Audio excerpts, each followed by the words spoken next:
So hello guys, what's up. I hope you are doing well. So दोस्तों, आज की इस वीडियो के अंदर हम डिस्कस करने वाले हैं बीएससी फर्स्ट ईयर जोलॉजी के एक टॉपिक यूग्लिना का एक बहुत ही महत्वपूर्ण सब टॉपिक जिसका नाम है ऑस्मोरेगुलेशन एंड कॉन्ट्रैक्टाइल वैक्यूल्स। इस वीडियो के अंदर हम जानेंगे कि ऑस्मोरेगुलेशन क्या होता है, जैसा कि हम दूसरे एनिमल्स के अंदर उनको पढ़ चुके हैं ऑस्मोरेगुलेशन को, लेकिन यूग्लिना में किस तरह से होता है ऑस्मोरेगुलेशन उसको हम देखेंगे। और पहले हम ये समझेंगे कि ऑस्मोरेगुलेशन होता क्या है, मतलब बेसिक से इसको समझेंगे। और उसके बाद हम देखेंगे कि जो कॉन्ट्रैक्टाइल वैक्यूल होता है वो क्या होता है हमारे पास और किस तरह से ये वर्क करता है। और हम ये भी इसमें कवर करेंगे कि एक्सक्रीटरी सिस्टम जो है यूग्लिना के अंदर किस तरह से जो है वर्क करता है। तो चलिए स्टार्ट करते हैं। सो सबसे पहले हम ऑस्मो रेगुलेशन पर आ जाते हैं कि ऑस्मो रेगुलेशन क्या होता है। इससे पहले कि हम ऑस्मो रेगुलेशन को समझे, मैं पहले आपको ऑस्मोसिस क्लियर करवा दूं। जैसा कि आप लोअर क्लासेस के अंदर ऑस्मोसिस को पढ़ चुके हैं, अब मैं ऑस्मोसिस पर क्यों जा रहा हूं? यहाँ मैं इसलिए जा रहा हूं क्योंकि जब तक आपको छोटी चीज़ों का पता नहीं होगा तो आप जो है एडवांस लेवल की चीज़ों को नहीं कर सकते। तो यहाँ पर देखिए, जैसे कि आपने लोअर क्लासेस के अंदर जो है जो हमारा ऑस्मोसिस है उसको आप जो है पहले पढ़ चुके हो क्लास 12th के अंदर। तो ऑस्मोसिस क्या होता था, देखो यहाँ पर फिर से हम समझ लेते हैं। अगर कोई भी हमारे पास इस तरह से कोई भी सॉल्यूशन हमारे पास है, अगर हमारे पास इस तरह से सॉल्यूशन है, दो सॉल्यूशन अगर हमारे पास है और दोनों सॉल्यूशन की अगर हमारे पास कॉन्सेंट्रेशन अलग अलग है, मतलब ये मान लीजिए सॉल्यूशन ए है, ये मान लीजिए सॉल्यूशन बी है। अब आपको पता है कि एक जो सॉल्यूशन होता है उसके अंदर दो कंपोनेंट होते हैं, एक तो उसके अंदर सॉल्यूट होता है, एक तो उसके अंदर जो है सॉल्वेंट होता है। तो मान लीजिए हमारे पास दो ऐसे सॉल्यूशन है जिसमें एक की जो है कॉन्सेंट्रेशन ज़्यादा है, दूसरे की कम है। तो उस केस में क्या होता है, अगर हम ऐसे दो सॉल्यूशन को जो है एक सेमी परमिएबल मेम्ब्रेन के साथ उसको अलग कर दे, मतलब हमारे पास दो सॉल्यूशन है जिनकी कॉन्सेंट्रेशन अलग अलग है और उनको हमने सेपरेट किया हुआ है एक सेमी परमिएबल मेम्ब्रेन से, तो उस केस में क्या होता है, जिस सॉल्यूशन में सॉल्वेंट की मात्रा अधिक होती है वहां से जो है सॉल्वेंट मूव करता है जहां सॉल्वेंट की कमी होती है। या हम ये कह सकते हैं कि सॉल्वेंट जो है ज़्यादा सॉल्यूट की तरफ फ्लो करने की कोशिश करता है। मतलब जो सॉल्यूशन ज़्यादा हमारे पास जिसमें ज़्यादा सॉल्वेंट होगा, जिसमें ज़्यादा सॉल्यूट होगा, मतलब जो ज़्यादा कॉन्सेंट्रेशन होगी जिस सॉल्यूशन की, सॉल्वेंट का फ्लो उस तरफ को होता है।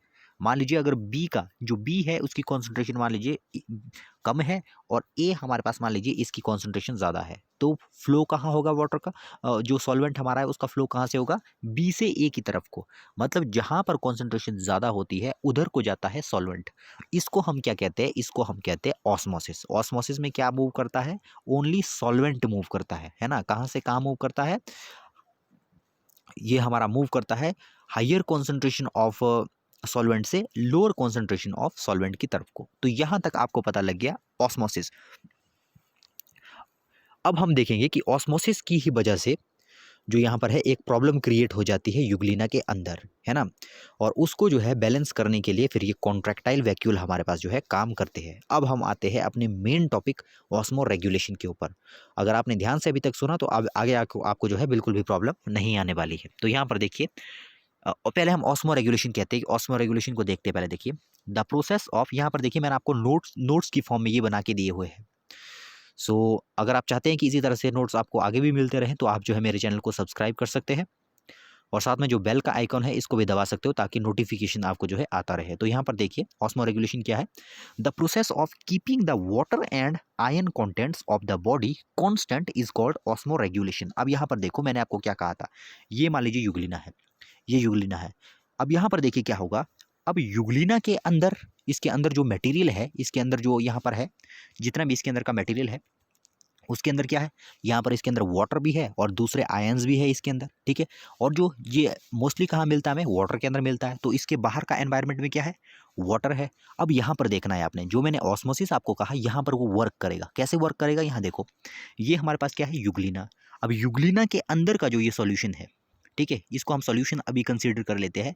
ये मान लीजिए यूग्लिना के अंदर का जो सॉल्यूशन है, मतलब इसके अंदर का जो फ्लूइड है, ठीक है, और इसके बाहर जो वाटर है। तो यहाँ पर दो सॉल्यूशन हमारे पास बन रहे हैं। देखो पहला तो हमारे पास ये वाटर है। अब वाटर प्योर वाटर नहीं क्योंकि इसमें दूसरे भी सॉल्यूट हमारे पास डिजोल्व है, दूसरा मतलब इम्प्योरिटी डिजोल्व है। अब दूसरा हमारे पास एक सॉल्यूशन अंदर है, ठीक है, दो सॉल्यूशन हो गए। देखो एक बाहर हो गया, एक अंदर हो गया। लेकिन अगर हम कॉन्सेंट्रेशन देखें तो कॉन्सेंट्रेशन देखो किस वाले सॉल्यूशन की ज़्यादा है।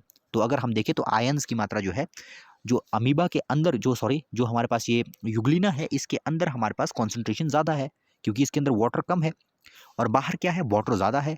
तो वहाँ यहाँ पर देखो क्या हो गया, अंदर वाला सॉल्यूशन हमारे पास ज़्यादा, मतलब जो यूग्लिना का अंदर वाला पोर्शन है, जो अंदर वाला मटेरियल है इसका, वो ज़्यादा कॉन्सेंट्रेटेड है एज़ कम्पेयर टू जो बाहर वाटर है।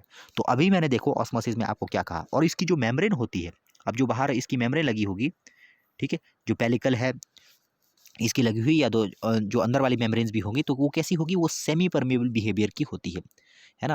वो कैसी होती है, सेमी परमेबल बिहेवियर की। अब सेमी परमेबल मेम्ब्रेन कैसी होती है, सेमी परमेबल मेम्ब्रेन ऐसी होती है जो सॉल्वेंट को तो अपने में से गुजरने देती है, मतलब सॉल्वेंट के फ्लो को वो फ्री रखती है, मतलब सॉल्वेंट इसमें से गुजर सकता है, लेकिन सॉल्यूट को ये रोक लेती है, सॉल्यूट इससे पास नहीं हो सकता। तो इसके अंदर का जो मटेरियल था, जो आयंस थे, वो बाहर नहीं आ सकते यूग्लिना के अंदर के। लेकिन यहाँ पर देखो क्या होगा, ऑस्मोसिस की वजह से क्या होता है, अब यहाँ पर देखो सेमी परमेबल मेम्ब्रेन है, एक सॉल्यूशन अंदर है, एक सॉल्यूशन बाहर है। तो उस केस में क्या होता है, मैंने अभी आपको बताया, देखिए ऑस्मोसिस में तो क्या होगा, यहाँ से वाटर कहाँ जाएगा, इस अमीबा के अंदर, सॉरी इस यूग्लिना के अंदर जाएगा, ठीक है। अब यहाँ पर देखो कॉन्टिन्यू क्या होता जाएगा, कॉन्टिन्यू क्या होता जाएगा, वाटर जो है बाहर से अंदर फ्लो होता जाएगा, होता जाएगा, होता जाएगा, और एक सिचुएशन ऐसी आ जाएगी कि ये यूग्लिना क्या हो जाएगा, इसके अंदर इतना वाटर चला जाएगा कि ये लास्ट में फट जाएगा, ठीक है। ऐसी सिचुएशन आएगी, लेकिन ऐसा नहीं होता है, ठीक है। ऐसा क्यों नहीं होता है, तो वो होता है ऑस्मो रेगुलेशन की वजह से, है ना, ऑस्मो रेगुलेशन की वजह से। तो ये है ऑस्मो रेगुलेशन। ऑस्मो रेगुलेशन क्या है, ऑस्मो रेगुलेशन एक ऐसी प्रोसेस है जिसकी मदद से यूग्लिना क्या करता है, अपने अंदर के आयंस और वाटर की कॉन्सेंट्रेशन को, मतलब उनके जो रेशो है वाटर और इसके अंदर के आयंस का, उसको बैलेंस्ड फॉर्म में रखता है। मतलब जितने आयंस इसके अंदर होने चाहिए और जितना वाटर इसके अंदर होना चाहिए, उसको तो ये इसके अंदर रखेगा, और जो एक्सेस वाटर बाहर से ऑस्मोसिस के थ्रू आ रहा है, उसको ये क्या कर देगा, उसको ये जो है बाहर निकाल देता है, ठीक है। तो ये किसकी वजह से बाहर निकालेगा, तो ये निकालेगा ऑस्मो रेगुलेशन के थ्रू। और इस ऑस्मो रेगुलेशन को कराता कौन है, तो इस और ऑस्मो रेगुलेशन को कराते हैं हमारे कॉन्ट्रैक्टाइल वैक्यूल। अब आगे हम देखेंगे कि कॉन्ट्रैक्टाइल वैक्यूल क्या है। तो यहाँ तक आपको पता लग गया होगा कि ऑस्मो रेगुलेशन क्या है, ठीक है। तो यहाँ पर मैं फिर से बोल रहा हूँ आपको, देखो वाटर कहाँ कहाँ से एंटर करेगा यूग्लिना में, तो वाटर जितना भी इसका बॉडी का सरफेस है, देखो जितना भी आपको सरफेस दिखाई दे रहा है, यहाँ से जो है वाटर एंटर करेगा। एक और बात आपको बताना चाहूँगा, अब यूग्लिना जब आप स्ट्रक्चर देखोगे यूग्लिना का, मैंने यहाँ पर ऐसे ही बना दिया है, ठीक है। अगर आप ध्यान से इसका स्ट्रक्चर देखोगे तो आप देखोगे कि यहाँ पर इसके एक माउथ बनता है, साइक्लोस्टोम जिसको कहते हैं, इस तरह से देखो, ठीक है। अब यहाँ पर इसको माउथ भी कहते हैं, जो कि इसका एनिमल वाला कैरेक्टर है, ठीक है। साइक्लोस्टोम मतलब माउथ की तरह का माउथ है एक किस्म से, ठीक है। लेकिन अगर देखा जाए तो ये जो है माउथ की तरह बिहेव नहीं करेगा, यहाँ पर माउथ जरूर है ये, लेकिन माउथ की तरह बिहेव नहीं करेगा।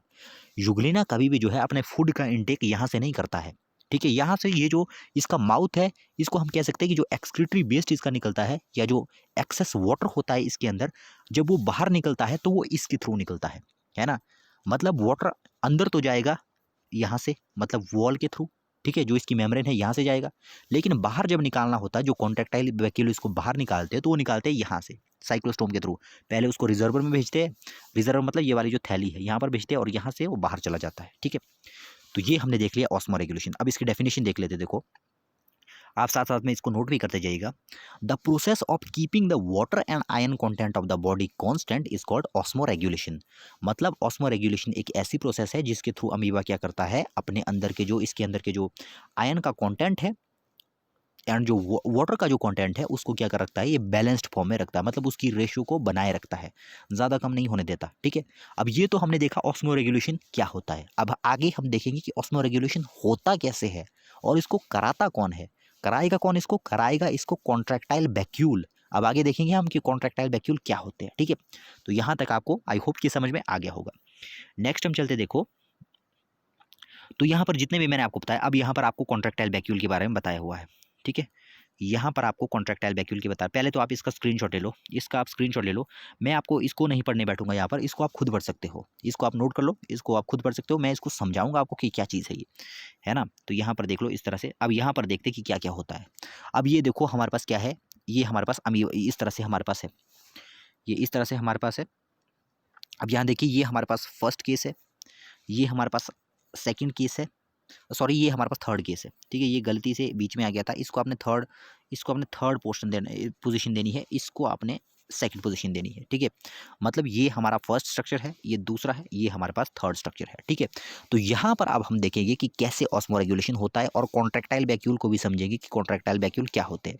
तो यहाँ पर हम देखो क्या होगा, जो हमारे पास यूग्लिना होगा, तो ये देखा गया है कि यूग्लिना का जो साइटोप्लाज्म होता है, कहीं कहीं पर यूग्लिना का साइटोप्लाज्म जो है काफ़ी थिक होता है। ध्यान से सुनिएगा, यूग्लिना जो होती है, यूग्लिना की जो बॉडी होती है, मतलब एक सेल की बॉडी होती है इसकी, तो इसका जो साइटोप्लाज्म होता है एक जैसा नहीं होता, यूनिफॉर्म नहीं होता इसका साइटोप्लाज्म, ठीक है। इसमें क्या होता है, कहीं कहीं पर, जैसे मान लीजिए ये यूग्लिना है, तो कई पोर्शन इसमें ऐसे होते हैं जहां पर जो साइटोप्लाज्म होता है काफ़ी थिक होता है।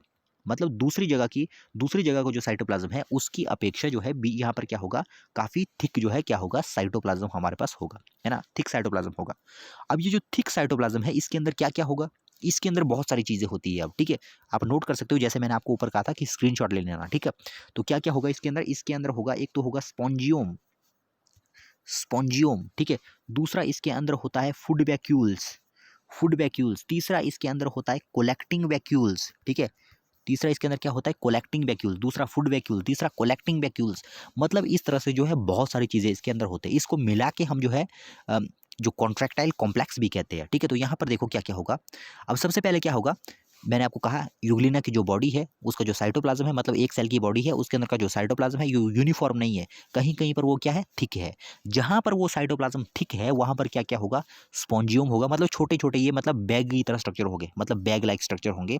उसके अंदर क्या होगा, स्पॉन्जियोम होगा, कोलेक्टिंग वैक्यूल होंगे, और साथ में क्या होगा, फूड वैक्यूल्स होंगे। अब क्या करता है, ये जो स्पॉन्जियोम होते हैं और जो फूड वैक्यूल्स होते हैं और जो हमारे पास जो कोलेक्टिंग वैक्यूल्स होते हैं, उनमें क्या होता है, फूड वैक्यूल का हालांकि काम थोड़ा अलग रहता है।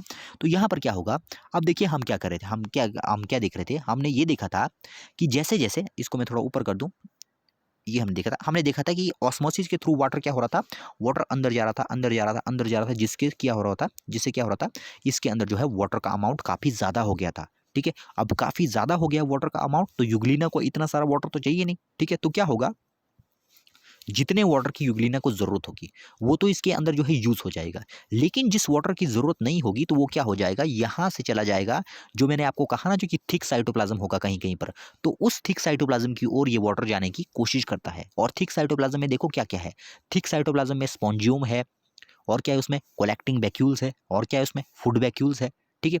तो अब क्या करेंगे, ये जितनी भी चीज़ें हैं, स्पॉन्जियोम हो गया हमारे पास, कोलेक्टिंग वैक्यूल्स हो गया हमारे पास, ये क्या करते हैं, आपस में कंबाइन हो जाते हैं, ठीक है।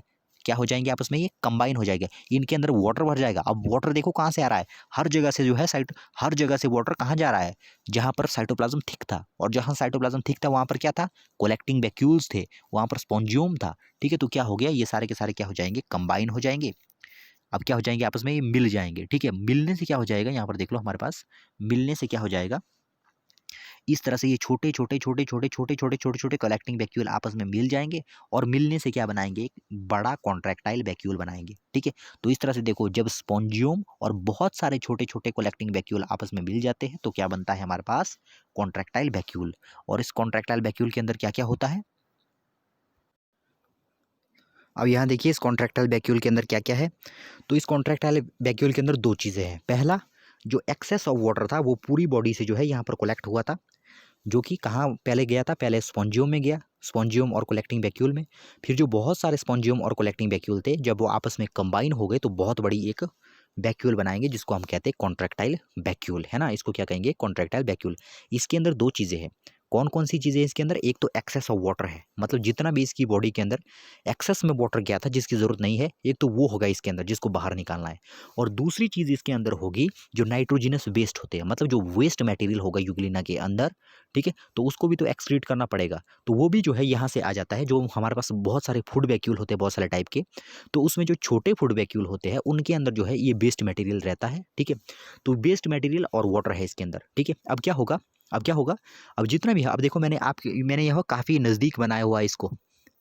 जो मैंने स्पॉन्जियम और कलेक्टिंग वैक्यूल थे उनको मैंने काफ़ी नज़दीक बनाया, लेकिन ये बहुत दूर दूर भी हो सकते हैं। मान लीजिए ये है इतना, ये यूग्लिना है, ये इसका साइक्लोस्टोम है, तो यहाँ पर भी हो सकता है ये कलेक्टिंग वैक्यूल, ठीक है। जो ये कलेक्टिंग वैक्यूल बना, ये यहाँ पर भी बन सकता है।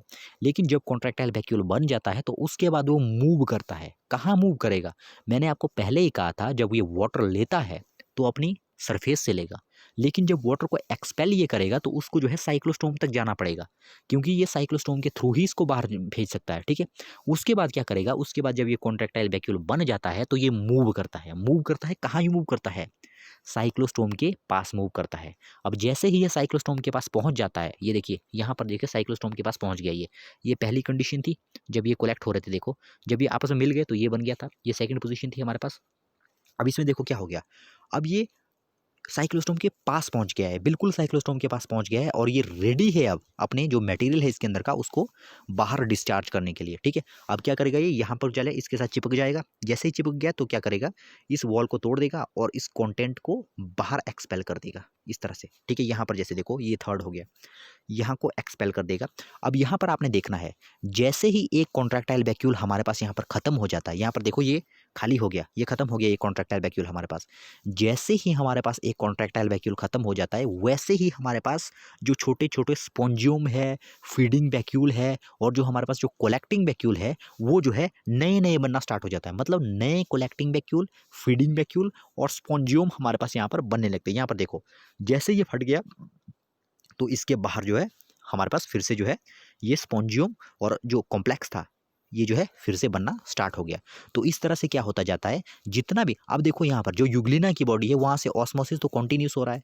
अगर ऑस्मोसिस वहाँ पर कंटिन्यू हो रहा है तो ज़रूरी है कि वो वाटर को बाहर भी तो कंटिन्यू निकालना पड़ेगा। ठीक है, अगर एक बार कॉन्ट्रैक्टाइल वैक्यूल खत्म हो गया तो क्या, तो इसके लिए ज़रूरी है कि ये जो है फिर से भी बने। ठीक है, तो यहाँ पर देखो फिर से बन रहे हैं, थर्ड केस में आप देख सकते हो। ठीक है, तो इस तरह से हम देख सकते हैं इसको। तो अगर आपसे पूछे कोई कि कॉन्ट्रैक्टाइल वैक्यूल क्या है, या आपके एग्जाम में आ जाए कि right a short note on contractile vacuole, तो आई होप कि आपको लिखने में जो है ज़्यादा प्रॉब्लम नहीं आएगी। ठीक है, तो कॉन्ट्रैक्टाइल वैक्यूल देखिए क्या है हमारे पास। कॉन्ट्रैक्टाइल वैक्यूल हमारे पास कुछ इस तरह के वैक्यूल्स है, ये पॉइंट आप लिख सकते हो, नोट भी कर सकते हो अभी। कॉन्ट्रैक्टाइल वैक्यूल हमारे पास कुछ इस तरह के वैक्यूल्स होते हैं जो कि हमारे पास ये ज़्यादातर जो प्रोटिस्ट होते हैं उनके अंदर मिलते हैं। जो हमारे पास किंगडम प्रोटिस्टा है उसके जो एनिमल्स आपने देखे होंगे, जैसे अमीबा हो गया, पैरामीशियम हो गया, यूग्लिना भी उनमें से एक है। ठीक है, तो ये क्या है, इनमें क्या हुआ, अ, इनके अंदर जो है ये हमारे पास ये कॉन्ट्रैक्टाइल वैक्यूल देखने को मिलता है। और कॉन्ट्रैक्टाइल वैक्यूल क्या होता है, कॉन्ट्रैक्टाइल वैक्यूल ऐसे वैक्यूल होते हैं जो बॉडी से एक्सेस वाटर प्लस जो हमारे पास वेस्ट मटेरियल होता है बॉडी का उसको बाहर एक्सपेल करते हैं इन केस ऑफ जो ये प्रोटिस्टा हमारे पास है, किंगडम प्रोटिस्टा।